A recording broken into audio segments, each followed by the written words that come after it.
So we have two projects at this time. We have Quay Valley in Kings County, California, which is the first full passenger commercial full-scale track.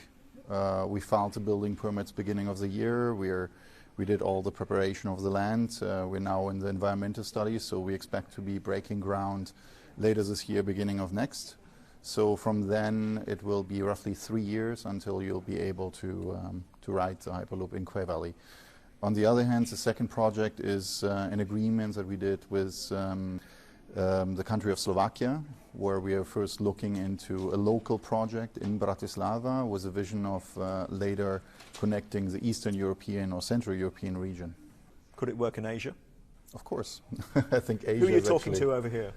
Well, we have several partners. We have several investors that are interested in the project as well. And, I think Japan specifically is in the forefront when we talk about high-speed trains, right? Japan, Spain, France, I think, are the leading countries in the world. So you obviously want to learn and be as close as possible and collaborate everywhere you can. Isn't there a risk that you will be putting out the rail system, putting the rail system out of business? Well, first of all, it's not a business, right? So it's a liability, which is a big issue. I think that existing rail tracks, will continue to be existing, and we are collaborating, for example, with Deutsche Bahn, which is the German railways, to bring some of the technologies that we're developing when it comes to passenger experience, monetization strategies into existing trains, with a project that's called the Innovation Train. But on the other hand, for new constructions, definitely. I mean, again, right now it doesn't really make sense to build trains or metros.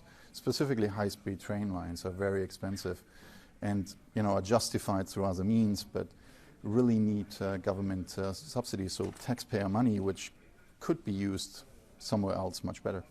Are there legitimate health and safety concerns here, Dirk? Because we're talking about putting people in a public transportation system, a high-speed transportation system. Are there risks involved here, and how do you make it as risk-free as possible? So I guess risks are always involved, right? When we talk about moving people or a transportation system in general, there's always some kind of risk.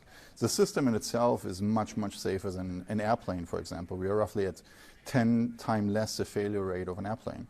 In addition to that, you're inside a closed environment, you're inside a tube, nothing really can happen inside there.